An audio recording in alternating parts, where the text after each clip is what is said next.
As you can see po guys, sobrang dilaw po talaga ng ngipin ko. Like as in. So, buti na lang nakita ko itong moldable false teeth. So, ito na ang solusyon sa madilaw kong ngipin. So, yan po siya guys. May 30 ml yung laman po niya. So, ganito lang po siya gamitin.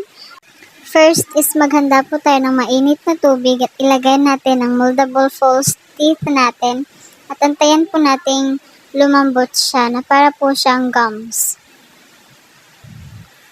So, ito na po siya. Then, shape lang po natin to sa ngipin natin.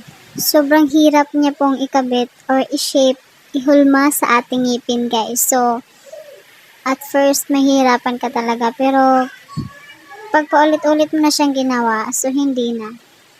So, I decided na lahat na lang ng ngipin ko is lagyan ko nito para naman